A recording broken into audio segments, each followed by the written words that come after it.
জামাতের প্রার্থী তালিকায় বিরাট চমক আসছে।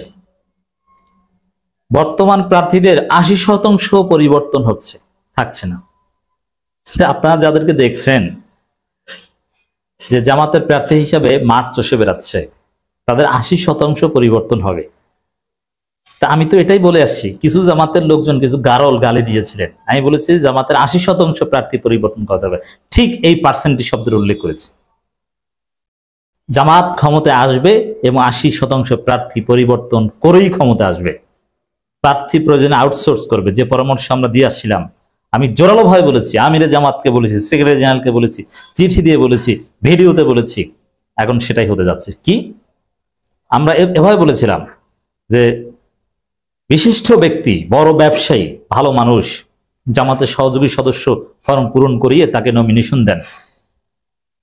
তাকে দিবেন কি এমনি না, তার জেতার সম্ভাবনা আছে বলে দিবেন, তার টাকা আছে, এলাকায় গ্রহণযোগ্যতা আছে, কিন্তু জামাত করেন না।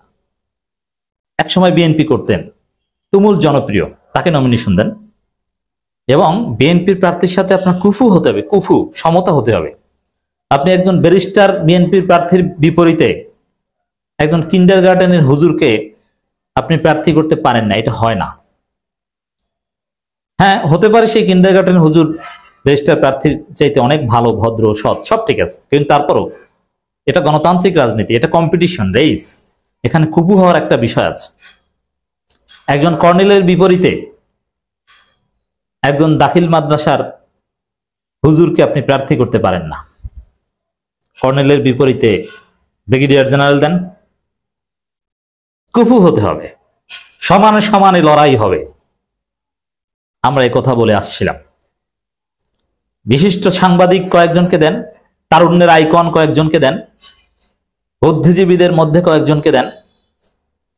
যখন ভোটের আগে পাশাপাশি বিতর্কে বসবে সুজনের উদ্যোগে বা যার উদ্যোগী হোক না কেন, তখন জামাতের প্রার্থীর যদি সেই সমতা না থাকে, ভ্যাবাচাকা খেয়ে যায় বিএনপির হেভিওয়েট প্রার্থীর কাছে, তখন ওই এক বিতর্কে জামাতের ভোট কয়েক লক্ষ কমে যাবে এবং ওর মাধ্যমেই করা যায়। এই জন্য যোগ্য প্রার্থী হতে হবে এবং পাওয়ার পলিটিক্সও এগিয়ে থাকতে হবে। যেখানে পাওয়ার পলিটিক্স করা দরকার সেখানে সেটা করতে হবে। জামাতের পক্ষে, আমি যে কথাটা বারবার বলেছেন, জামাতের পক্ষে গণজোয়ার, জামাতের পক্ষে এই মুহূর্তে যে জনসমর্থন, ক্ষমতায় আসতে তার একটু বেশি জনসমর্থন দরকার নেই। এখন দরকার শুধু যোগ্য প্রার্থী। আমি যে কথাটা বারবার বলছিলাম, এই সমর্থনটা ভোটের বাক্স পর্যন্ত নেওয়া দরকার, আর ভোটের বাক্স পর্যন্ত নিতে যোগ্য প্রার্থী লাগবে।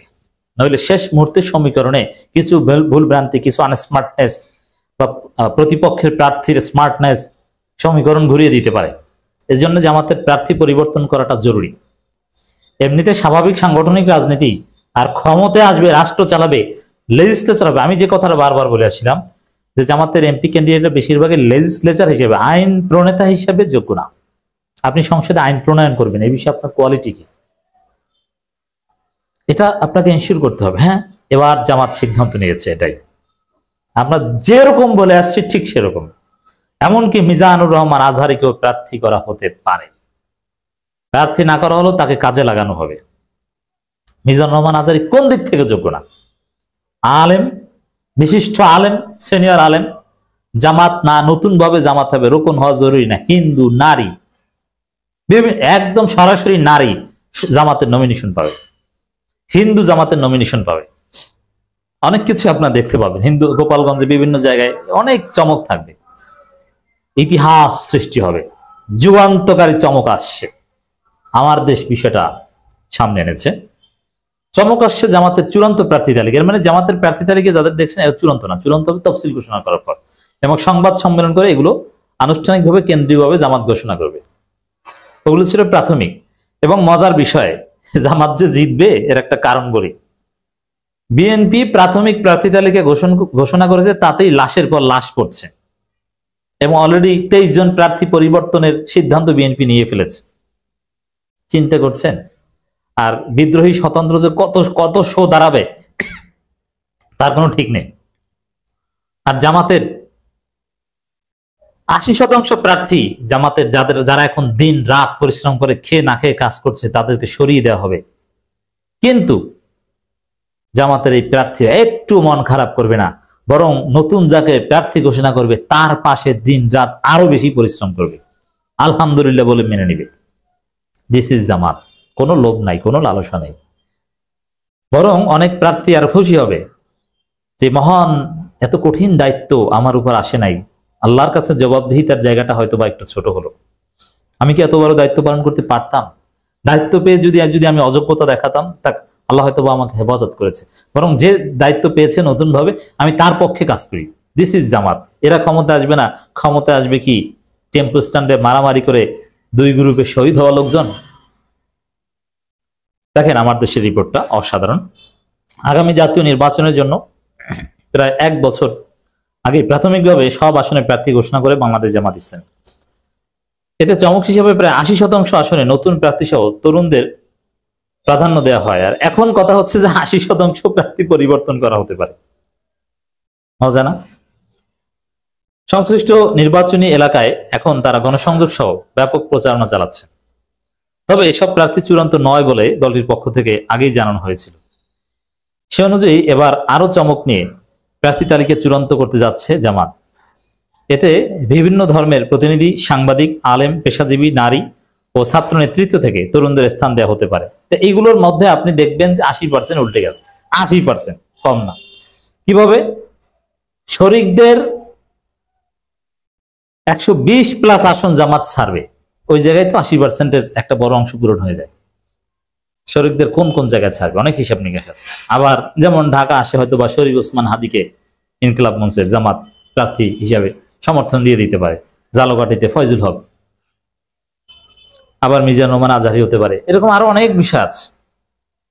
আমি ঢাকা 8 আসনের ভোটার। তো এখানে সাবেক সেনা অফিসার, সাবেক সচিব, পেশাজীবী, নারী যাদের গুঞ্জন শোনা যাচ্ছে, আমিরে জামাত তাদেরকে ধাপে ধাপে ডাকছেন, সবার ছবি ক্যামেরা আসছে না, তাতে বিএনপির প্রার্থী কে এইটা দেখে জামাত চূড়ান্ত করবে, তার আগে না। এই যে কুফু মেনটেন করা, তাতে 80% নতুনত্ব আপনারা দেখতে পারেন, সম্ভাবনা আছে বা কাছাকাছি। আমাদের এক্সপেকটেশন 80%। যেহেতু 80% জামাত এর আগেই চমক দেখিয়েছে তরুণ নতুন, এবার আরো 80% দেখবেন। ক্ষমতায় জামাত আসবে। নির্বাচন কমিশন থেকে তফসিল ঘোষণার আগেই তথা ডিসেম্বরের প্রথম দিকে প্রার্থী তালিকা চূড়ান্ত হওয়ার কথা রয়েছে। আন্দোলনরত 8 দলের সঙ্গে আরো অনেক দল জামাতের সাথে আসতে পারে। তাদের সাথে সমঝোতার ভিত্তিতে নিজেদের প্রার্থীরা ঠিক করবে। সূত্র মতে আগামী নির্বাচনে জামাতের প্রার্থী হিসেবে দলীয় নেতাদের বাইরেও, এই যে দলীয় নেতাদের বাইরেও একটা বিরাট অংশ আসবে। বিশিষ্ট ব্যক্তি, পেশাজীবীদের রাখার আভাস দিয়েছে শীর্ষ নেতারা। গত 4 নভেম্বর ওমরা পালন শেষে প্রেস ব্রিফিং এ জামাতের আমির ডাক্তার শফিকুর রহমান জানিয়েছেন, আমরা 1 বছর আগেই প্রার্থী তালিকা বিভিন্নভাবে আঞ্চলিক পর্যায়ে জানিয়ে দিয়েছি। চূড়ান্ত তালিকাটা সময় মতো আমরা কেন্দ্রের পক্ষ থেকে ঘোষণা করব। দলের সহকারী সেক্রেটারি জেনারেল কেন্দ্রীয় প্রচার ও মিডিয়া বিভাগের প্রধান অ্যাডভোকেট আহসান মাহবুব জুবায়ের, তিনি কিন্তু প্রার্থী নন। ডিসেম্বরের প্রথম দিকে তফসিল আগে প্রার্থী তালিকা চূড়ান্ত করা হবে। এতে আগে ঘোষিত তালিকায় পরিবর্তন আসতে পারে। তো বিএনপির যেসব চমক টমক এগুলো সব খেয়ে দিতে 80% পরিবর্তন করা লাগলে জামাত 80% করবে বলে বিশ্বাস করি। জামাত ডিটারমাইন্ড ক্ষমতা আসবে। 1977 থেকে এই পর্যন্ত সাবেক শিবির সবাইকে জামাত কাজে লাগানোর বিরাট প্রজেক্ট হাতে নিয়েছে।